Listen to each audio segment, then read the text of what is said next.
On va poursuivre avec Emmanuelle Ciré, qui est ergothérapeute de formation, qui a travaillé plus longtemps que moi en intervention précoce, donc depuis les années 2000, et qui maintenant, après avoir été elle-même clinicienne, chef d'équipe, est maintenant au ministère de la Santé et des Services sociaux du Québec en tant que conseillère pour l'implantation de l'intervention précoce pour la psychose. Elle joue un rôle vraiment crucial au Québec pour soutenir les équipes, les homologuer. Elle va nous expliquer tout ça dans son rôle. Donc, bienvenue, Emmanuelle. Merci. Vous m'entendez bien? Oui, non? Oui, OK. Oui. Ici, on n'entend pas le micro. Donc, c'est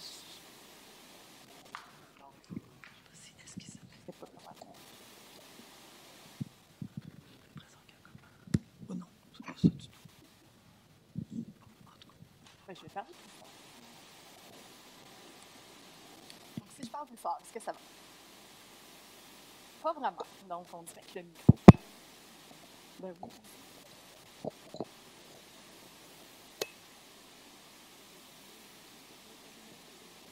Ouais, c'est ça.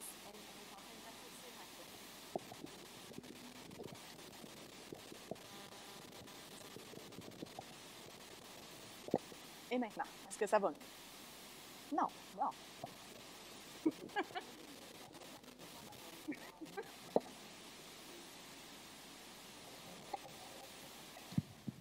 Alors maintenant. Parfait. Donc, merci Amal pour les présentations. Donc, oui, je suis Emmanuelle Ciré. Je travaille au ministère de la Santé et des Services sociaux du Québec depuis maintenant 2 ans. Je vais vous expliquer aujourd'hui un peu comment on est arrivé au modèle québécois d'intervention précoce pour nos programmes de premier épisode psychotique. Puis, vous expliquer un peu c'est quoi mon rôle dans le maintien des bonnes pratiques pour les programmes. On va y aller ici. Donc, bien que les programmes de premier épisode psychotique au Québec aient fait leur apparition à la fin des années 80, début 90, c'est seulement en 2015 que le ministère de la Santé et des Services sociaux a publié pour la première fois des documents qui exprimaient la volonté d'uniformiser, de développer les programmes de premier épisode psychotique. Donc, c'était dans le plan d'action en santé mentale 2015-2020. Et dans ce cadre-là, on avait 2 mesures, une mesure là, divisée en 2, où on voulait là, que le MES, ministère de la Santé et des Services sociaux, soutienne l'élaboration des meilleures pratiques et la diffusion des standards donc, pour la mise en place de nos programmes. Et il y avait aussi, à ce moment-là, établi une obligation pour les différents établissements de santé de délivrer des programmes de premier épisode psychotique. Donc, en 2017, on a eu l'apparition du premier cadre de référence, le PIPEP, qui a été quand même assez largement diffusé et consulté même ici au niveau de l'Europe francophone. On a eu plusieurs défis suite à ces années-là. Ce n'est pas parce qu'on dit qu'il faut faire que nécessairement on y parvient. Et on s'est rendu compte, entre autres, qu'on avait un manque de financement pour développer les équipes. On a aussi remarqué que le volume d'usagers que l'on recevait dans les programmes était beaucoup plus élevé que ce qui avait été estimé au départ, ce qui avait entraîné 2 difficultés principales. Donc, les jeunes qui présentaient un risque accru de psychose étaient difficiles à intégrer dans les programmes, parce qu'on faisait une priorisation vers les jeunes qui étaient franchement psychotiques, ce qui nous obligeait à limiter l'accès à certaines personnes. Et on a aussi des équipes qui se retrouvaient avec des ratios d'intervenants usagers qui étaient beaucoup plus élevés que ce que l'on voulait et qui ne permettaient pas d'offrir la bonne intensité de service aux gens qu'on rencontrait. L'autre défi qu'on avait soulevé, c'était une organisation de services qui était difficile dans les régions moins densément peuplées. Donc, je vais vous présenter un peu plus tard comment on a résolu tout ça.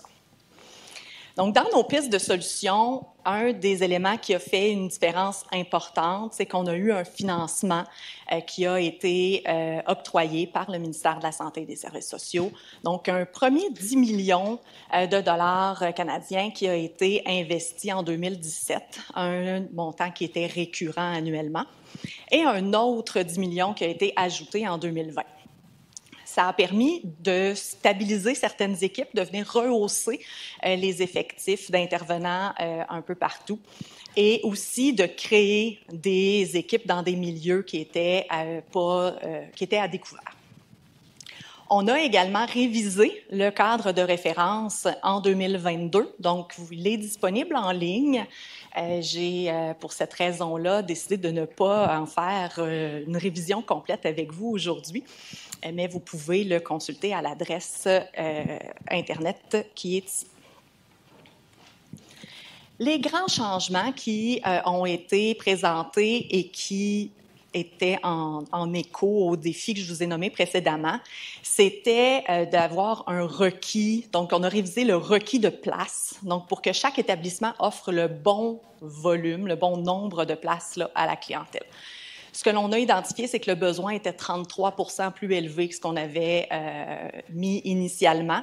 Alors, on a fait tout un calcul basé sur l'incidence que l'on estimait des troubles psychotiques dans notre population, qu'on a ajusté aussi en fonction du pourcentage de la population qui se situe dans le 12-35 ans, qui se trouve avec la tranche d'âge qu'on couvre dans nos programmes au Québec. On a modulé aussi tout ça en fonction des différentes régions. Pour vous donner un exemple, sur l'île de Montréal, il y a 33% de la population qui a entre 12 et 35 ans, alors qu'ailleurs au Québec, c'est 26% de la population qui est dans cette tranche d'âge-là. Donc, on ne pouvait pas avoir les mêmes attentes aux différents endroits. On a également, dans nos calculs, tenu compte de ce que nous, on appelle l'indice de besoin en santé mentale. Donc, il y a une méthode de calcul qui se fait pour établir une population pondérée sur les différents territoires québécois. Donc, pas uniquement la population brute que l'on a, mais on va aller ajuster notre population en tenant compte des taux d'hospitalisation, des taux de personnes vivant seules, taux de mortalité, de suicide, également le taux de patients qui ont consulté pour une schizophrénie dans les hôpitaux de la région, et aussi la défavorisation sociale et matérielle. Donc, c'est la façon dont on a d'ajuster les requis de place partout dans la province. Vous voyez ici la carte de notre province. Ce que vous voyez en vert, c'est des régions qui sont peu densément peuplées. En rouge, le plus gros des points rouges, donc vraiment dans le bas de la carte, ça se trouve être notre région montréalaise, avec donc l'île de Montréal. Vous voyez aussi Laval et la Montérégie, qui sont vraiment le point qui est le plus densément peuplé. Tout le Québec, on parle de 8,6 millions d'habitants sur 1,7 million de kilomètres carrés au niveau du territoire. Donc, pour rejoindre tout le monde, ce qui est notre intention, on se doit d'adapter notre modèle en fonction de la densité géographique des territoires.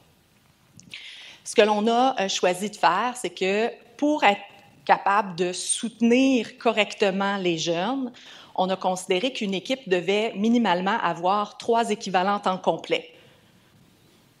Toute la zone que vous voyez en vert, en rouge ou en jaune, qui longe le fleuve Saint-Laurent, donc dans le bas de la carte, ce sont des régions où on est capable de créer des équipes de 3 équivalents temps complet ou plus. Parfois de façon assez standard. Donc, notre calcul nous permet de dire un 100 000 de population devrait nous donner au moins 3 équivalents temps complet. Mais il y a des endroits où on se doit de regrouper des territoires pour être capable d'aller chercher ce volume de population-là. Là où on a dû s'ajuster, c'est pour les territoires que vous voyez qui sont davantage en vert, donc davantage le nord du fleuve Saint-Laurent, l'extrémité est. C'est des endroits où on a intégré nos équipes de premier épisode psychotique à d'autres équipes de santé mentale. C'est des endroits où on peut avoir peut-être une quinzaine de places pour nos premiers épisodes psychotiques. Donc, il y a très peu de volume puis de demande à ces endroits-là. Alors, on a intégré, on a déjà au Québec d'autres types de services qui existent, donc des services qu'on appelle le SIV, le soutien d'intensité variable, qui offre des suivis dans la communauté de réadaptation psychosociale. Puis on a aussi des équipes CIF. En anglais, on utilise l'appellation FACT, donc le Flexible Active Assertive Community Treatment. C'est aussi des équipes qui offrent de la réadaptation psychosociale et du traitement aux gens qui présentent des troubles mentaux. Donc, on a formé certains intervenants de ces équipes-là à l'approche PEP afin qu'ils soient capables de répondre adéquatement aux jeunes qui sont desservis à ces endroits-là. Ce que l'on voit ici, qui est un graphique là, tiré d'un article qui a été publié il y a quelques années déjà, deux ans si je ne me trompe pas, on voit un peu l'évolution des programmes PEP au Québec au fil des années. Donc, vous voyez, en 2015, il ne s'est pas passé grand-chose quand on a dit qu'il fallait faire des programmes PEP. C'est pas juste le fait de nommer notre volonté là, qui a permis là, de se développer. On voit par contre qu'en 2017, quand il y a eu les annonces de financement, là, on a quand même plusieurs équipes qui se sont créées. Ça nous amène aujourd'hui à 33 programmes de premier épisode psychotique qui sont répartis à travers la province et 25 secteurs où le PEP est intégré dans les CIM, les équipes CIV ou CIF. Plus de 3700 jeunes sont pris en charge dans nos programmes actuellement. C'est seulement 170% des jeunes, là, 170 jeunes, pardon, donc 5% des jeunes qui sont suivis là, dans d'autres équipes donc, qui nécessitent une adaptation du modèle. On a eu 2000 admissions dans nos programmes l'an dernier, ce qui nous fait quand même voir que le taux de roulement est assez élevé, ou bien qu'on va bientôt bouchonner dans notre capacité d'accueil pour ces jeunes-là. Donc, pour ce qui est des autres changements qui peuvent avoir été mis en place dans le cadre de référence, je vous encourage à le consulter directement sur le site. Je veux plutôt porter votre attention sur la façon dont qu'on a choisi de porter ces connaissances-là, puis de les faire vivre au quotidien là, sur notre territoire. Donc, il y a des gens qui, comme moi, ont le mandat au ministère de la Santé et des Services sociaux de faire connaître les bonnes pratiques au niveau de la santé mentale. Mon rôle est spécifiquement pour les premiers épisodes psychotiques, mais il y en a aussi pour d'autres types de services. Alors, après la publication du cadre de référence, ce qu'on s'est dit, c'est maintenant, il faut que les meilleures pratiques soient connues des équipes. Alors, on a mis en place des formations. Donc, les nouveaux intervenants dans les programmes de premier épisode psychotique ont accès à 2 jours de formation qui leur explique comment on passe de la théorie du cadre de référence à la pratique concrète sur le terrain. C'est une formation que je donne à distance, donc de façon virtuelle, quelques fois par année, pour répondre assez rapidement là, aux besoins des différentes cliniques. Les autres éléments, on se dit, la théorie, c'est une chose, mais souvent dans le concret, le quotidien, il faut faire des adaptations. On a parlé des adaptations géographiques tantôt, mais il y a plusieurs raisons qui peuvent amener un établissement à ne pas être capable de répondre de façon optimale à ce qui est prévu. Donc, on offre des activités de soutien. On rencontre les équipes, rencontre les gestionnaires.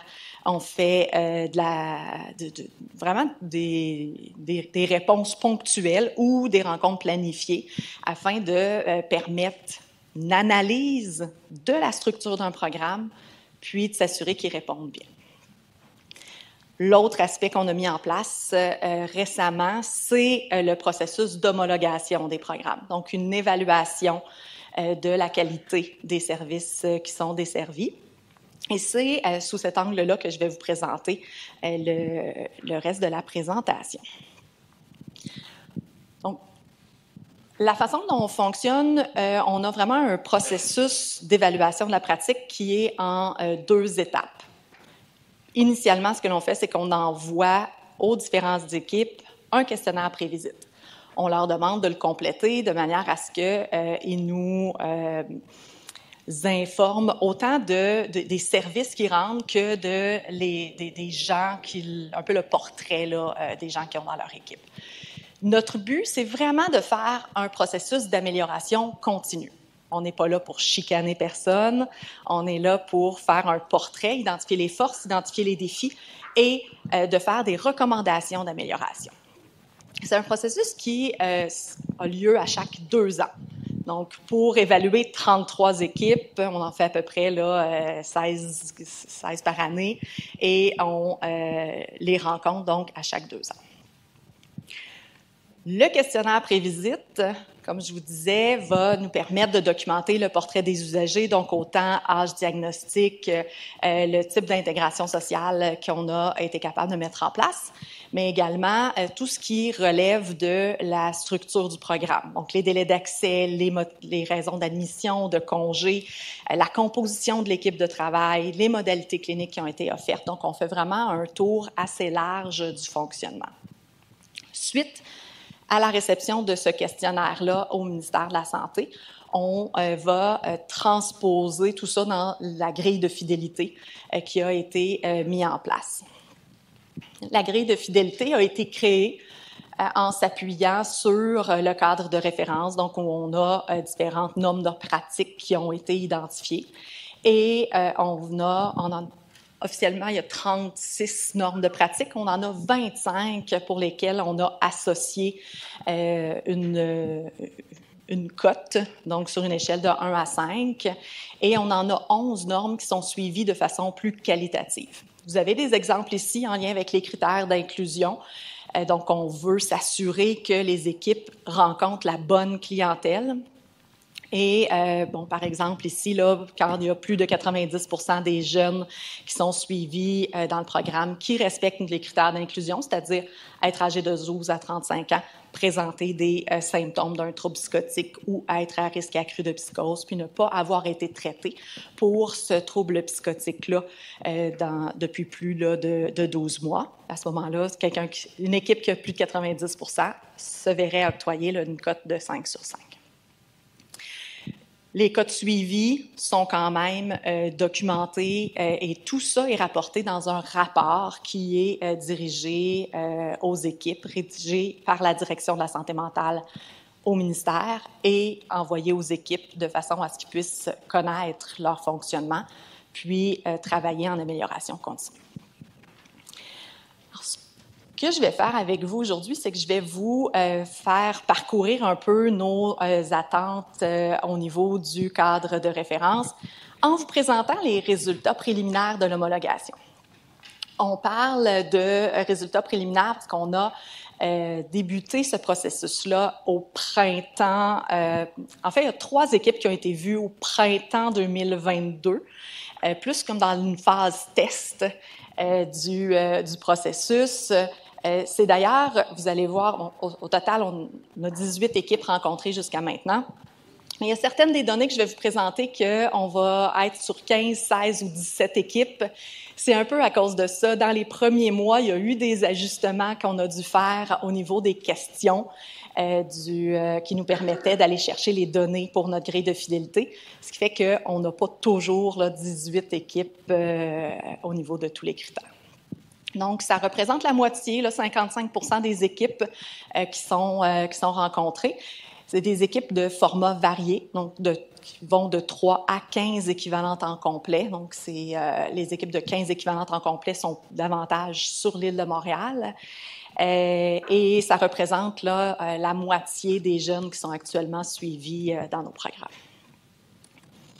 Donc, Au niveau de la population visée, qui est notre premier critère, ce que l'on voit, c'est que vous avez la répartition ici. Actuellement, on a 5% des jeunes qui ont moins de 18 ans, qui sont suivis dans nos programmes.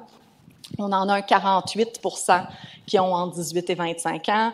On en a 29% qui ont entre 25 et 30 ans, et une petite proportion, là, un 18% qui sont plus de 30 ans. Les diagnostics sont assez variés, avec une grande prédominance pour les psychoses non affectives, donc un 63% ici. C'est seulement 3% de nos jeunes dans les programmes PEP au Québec qui présentent un risque accru de psychose, donc une très grande majorité qui sont déjà psychotiques au moment là, de l'admission. Et c'est un 3% qui ont un diagnostic autre. Ce que l'on retrouve habituellement dans cette catégorie-là, c'est des gens qui ont été admis avec une suspicion de troubles psychotiques, mais que finalement, l'évolution nous a permis de voir que ce n'était pas ça, puis qui sont généralement en attente d'un transfert vers un autre programme. Donc, c'est des gens qui s'apprêtent à quitter.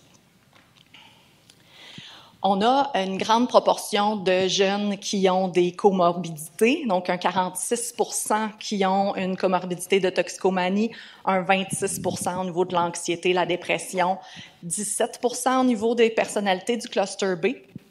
Ça reste quand même un peu inférieur à ce que l'on retrouve habituellement dans la littérature pour ce qui est de ces comorbidités-là. Alors, il y a une réflexion à se poser. Est-ce que c'est des jeunes qui ont été dirigés vers d'autres programmes, comme par exemple des cliniques spécialisées pour les troubles de personnalité limite, plutôt que vers la psychose? Est-ce qu'ils ont été envoyés plus vers les services en dépendance? Ça sera à voir avec le temps, mais on voit quand même qu'il ne semble pas y avoir trop de critères d'exclusion basés sur les troubles concomitants au niveau de nos programmes. Un des éléments que l'on veut mettre en place, c'est vraiment un accès rapide aux équipes, et on veut également que ces services-là puissent arriver le plus tôt possible dans le cours de la maladie. Donc, actuellement, on a un 55% de nos demandes qui proviennent des unités d'hospitalisation psychiatrique ou des urgences psychiatriques, ce qui est quand même un taux encore assez élevé. C'est variable d'un programme à l'autre. Les programmes qui performent le mieux actuellement ont un 24% de gens qui arrivent de l'unité, des unités psychiatriques. Ceux qui performent le moins bien peuvent avoir jusqu'à 80% de leurs demandes qui arrivent directement là, des services psychiatriques. Donc, ce que l'on recherche, c'est d'aller augmenter le volume de demandes qui se situe plus à droite dans le tableau. Donc, les autoréférencements, donc un accès direct par le jeune et les proches, puis aussi les partenaires de la communauté, par exemple une infirmière scolaire, un psychologue au privé ou la personne qui tient le gym du coin puis qui s'est rendu compte qu'un de ses abonnés était moins bien que d'habitude. C'est seulement 19% de nos demandes qui viennent directement de la communauté actuellement. Ça va de 1 à 25%, tout dépendant des équipes. Donc, ça reste quelque chose qui est à développer davantage. On a 2 critères en lien avec l'accessibilité. Donc, on veut que nos demandes soient analysées dans des délais qui sont très courts. Donc, on demande à ce que chaque équipe traite les demandes qu'elles reçoivent dans un délai de 24 à 72 heures calendrier. Alors, ça fait des petits week-ends. On peut pas prolonger. On a actuellement 66% des équipes qui réussissent là, dans une grande proportion à réaliser leur triage dans ces délais-là. Au niveau de l'évaluation psychiatrique, on a une cible de 15 jours pour rencontrer les jeunes qui nous sont référés. C'est seulement 33% des équipes qui réussissent actuellement à faire la majorité de ces évaluations-là dans les délais. Donc, on a 2 enjeux, je vous dirais particulièrement. Le premier étant la disponibilité des médecins pour pouvoir couvrir l'ensemble des besoins de la clientèle. Mais on a aussi le fait que, comme on a plusieurs demandes qui viennent des unités psychiatriques, des urgences psychiatriques, des jeunes qui ont déjà été évalués par un psychiatre, qui n'est pas nécessairement du PEP. Mais ce que ça va faire en sorte, c'est que quand ce jeune-là arrive au programme, il y a souvent déjà une médication, déjà un diagnostic, donc il devient un peu moins prioritaire, si vous me permettez l'expression, en comparaison avec un jeune qui n'a encore jamais rencontré un médecin. Donc, dans un cadre de surcharge de demande, on va prioriser le jeune qui n'a toujours rien eu plutôt que celui qui est arrivé par les contextes psychiatriques. Donc, ça peut expliquer un peu les délais qu'on a. Au niveau des ratios, on a 2 critères qui portent sur les ratios. Donc, on vise à ce que chaque intervenant qui travaille dans un programme de premier épisode psychotique au Québec assure le suivi d'en moyenne 16 jeunes. On a 22 % de nos équipes qui sont capables de rester dans ce ratio-là. On en a plusieurs qui sont au-dessus, quelques-unes qui sont au-dessus. Je m'attends à ce qu'on en ait plus que ça parce qu'on a actuellement peu d'équipes de Montréal qui ont été évaluées, puis je sais que dans cette région-là, ça déborde. On a quelques équipes qui sont en dessous des cibles et la plupart du temps, ça s'explique par le fait que c'est des programmes qui ont été mis en place de façon plus récente, qui n'ont pas encore atteint leur plein volume, puisqu'on garde les jeunes en suivi pour une durée de 3 ans. Mais si ça fait seulement un an et demi qu'ils sont en fonction, ça explique qu'ils n'ont pas encore le bon volume. Mais ça met aussi en perspective la nécessité de faire des activités de sensibilisation puis du repérage pour aller chercher la clientèle. Au niveau des ratios de médecins pour les usagers, on a placé le ratio à 1 pour 80. Donc, un médecin qui travaillerait à temps complet dans un programme PEP devrait assurer le suivi de 80 jeunes. C'est 28 % de nos équipes qui respectent ces requis-là. 72 % d'entre eux là, ont des requis beaucoup plus élevés. Au niveau de la composition des équipes, on a un critère qui nous fait en sorte que l'on veut avoir des équipes qui sont diversifiées. Quand on parle de 3 équivalents temps complet, on voudrait avoir 3 titres d'emploi qui sont différents, de façon à ce que les intervenants puissent se soutenir entre eux en fonction de leur bagage académique. C'est certain que le suivi qui est fait, c'est un suivi sur une forme de case management. Donc, on reste seul avec l'usager dans la grande majorité de nos rencontres. On a beaucoup de besoins à combler quand on accompagne nos jeunes. On veut s'assurer qu'ils se rétablissent, qu'ils puissent réaliser leur projet de vie. Alors, il y a beaucoup d'interventions à faire. La façon dont on veut soutenir nos intervenants dans ça, on a différents critères. Rapidement, le critère 24 qui oblige les équipes à avoir des réunions cliniques hebdomadaires, pas administratives. Là. On ne veut pas parler d'organisation de services, on veut vraiment parler des jeunes qui sont suivis dans nos programmes de façon à pouvoir les aider. Donc, on a un critère à cet effet-là. On a aussi du soutien clinique qui doit être offert par les chefs d'équipe de façon à développer les compétences des intervenants, puis de pouvoir approfondir les cas plus complexes. On a aussi demandé à ce que dans chaque équipe, certains intervenants aillent se former davantage dans des domaines qui sont fréquemment des besoins pour les jeunes qu'on rencontre. Donc, on parle ici de la toxicomanie, de l'approche familiale, de l'approche cognitivo-comportementale, de la réinsertion socio-professionnelle également. Les équipes qui sont vraiment beaucoup plus nombreuses pourraient choisir d'aller former des gens dans des domaines autres. On pense, entre autres, avoir des gens qui se connaissent davantage en judiciarisation, en itinérance ou différents besoins qui peuvent être spécifiques à leur territoire. Le rôle des spécialistes à ce moment-là est vraiment d'être en soutien aux collègues de travail et ils vont avoir là, différents rôle à jouer, majoritairement auprès de leurs collègues et parfois d'intervenir avec d'autres jeunes du programme afin de répondre à des besoins plus précis. Actuellement, on a la grande majorité de nos équipes, là, 72 % qui peuvent compter sur les intervenants qui sont nécessaires et des spécialistes aussi. Dans nos programmes, on demande à ce que les jeunes qui sont suivis puissent également rencontrer certains professionnels consultants. Au-delà de la pratique généraliste du case manager, on a aussi parfois des besoins qui ne peuvent pas être répondus par cet intervenant-là. Donc, on pense par exemple à la disponibilité d'un père aidant qui va lui permettre de soutenir par son expérience vécue. On peut penser à des évaluations plus spécifiques au niveau psychologie, neuropsychologie, des traitements infirmiers aussi qui font partie des actes réservés et qui pourraient pas là être faits par d'autres intervenants. Quand on n'a pas ces professionnels-là à l'intérieur du programme, on veut s'assurer que l'équipe a mis en place des corridors de services avec des partenaires, de façon à ce que l'ensemble des jeunes puissent avoir une réponse à leurs besoins. Il y a actuellement très peu d'équipes qui atteignent cette cible-là, particulièrement en raison de la difficulté d'avoir des pères aidants dans les équipes.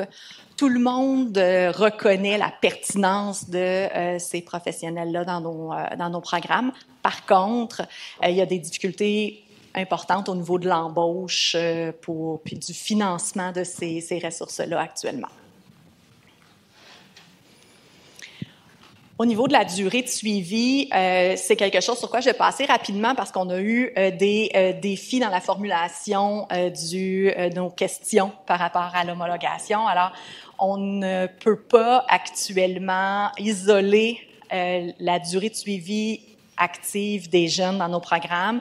Elle se trouve à être toutes, je dirais, mélangées là, avec les jeunes qui ont abandonné le programme, qui ont déménagé ou encore à qui on a donné un congé un peu plus hâtif parce qu'ils ne répondaient pas aux critères là, suite à une évaluation prolongée.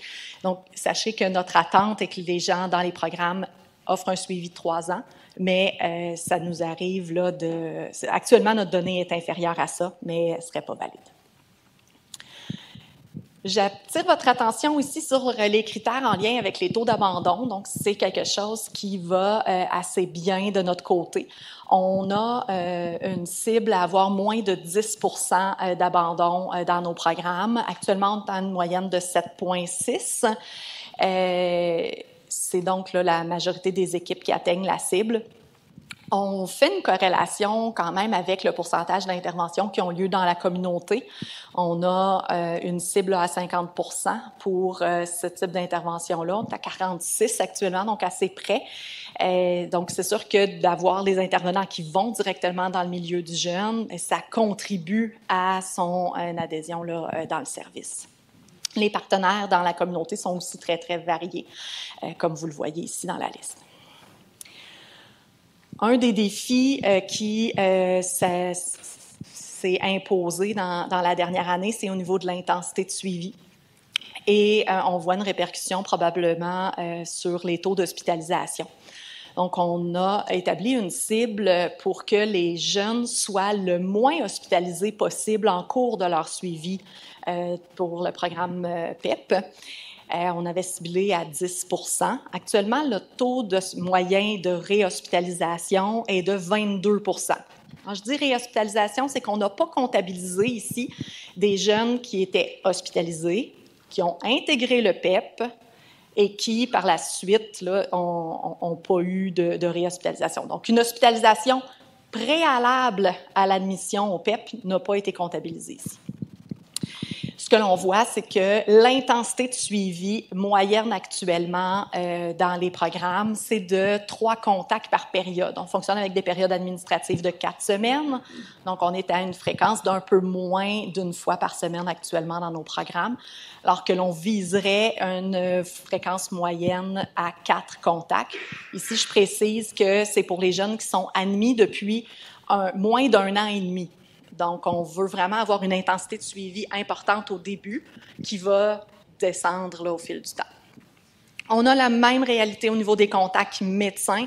On parle d'une attente là, à 1,3 contacts par période qui est actuellement davantage autour du 0,8. Pour ce qui est des évaluations, la grande majorité des programmes ont des processus d'évaluation qui sont clairs, qui comprennent l'ensemble des aspects biopsychosociaux. On a des évaluations qui sont souvent faites en 2 temps, donc l'évaluation psychiatrique, l'évaluation par les intervenants. Et on veut s'assurer que, suite à ces évaluations-là, il y a des plans d'intervention qui soient réalisés. Au Québec, le plan d'intervention est balisé par la loi sur la santé et les services sociaux. Donc, c'est une obligation légale d'avoir un plan qui indique quels sont les besoins, quelles sont les interventions qu'on va proposer, la durée estimée de ces interventions-là. Et ça doit être révisé au maximum à chaque 6 mois. Alors, présentement, là, on a 30% qui sont faits dans les temps. On en a quand même plusieurs qui sont en retard. C'est un des défis sur lesquels on va travailler. 75% des jeunes admis dans nos programmes ont une médication antipsychotique, dont 44% d'entre eux sous forme d'injectables. C'est seulement 5% des jeunes qui ont une obligation légale de prendre un traitement. Et on a quand même un haut taux d'interventions psychosociales qui sont déployées, donc des interventions issues de la thérapie cognitivo-comportementale, qui ne sont pas nécessairement de la psychothérapie ici, par contre, c'est important de le préciser. On a aussi là plus de 80% de nos jeunes qui ont des interventions qui portent sur leur santé physique, sur leurs troubles qui coexistent également, et des interventions en lien avec le maintien ou le retour en emploi ou aux études. Ce dernier chiffre-là a été probablement sous-évalué parce que différentes équipes n'ont pas tenu en compte leurs activités de maintien. Ils ont seulement calculé les interventions qu'ils ont fait pour retourner un jeune au travail ou à l'école, alors que quand il l'était déjà, mais qui ont travaillé à le garder dans cet emploi-là, ça n'a souvent pas été comptabilisé, ce qui expliquerait le chiffre qui est un peu plus bas que ce qu'on attendrait. Actuellement, on a un 53% de nos jeunes qui sont suivis qui travaillent, donc un emploi régulier rémunéré. On a un 21% qui sont aux études, seulement 4% qui font du bénévolat, donc c'est pas très populaire chez les jeunes par chez nous, et c'est 22% qui n'ont aucune activité socio-professionnelle.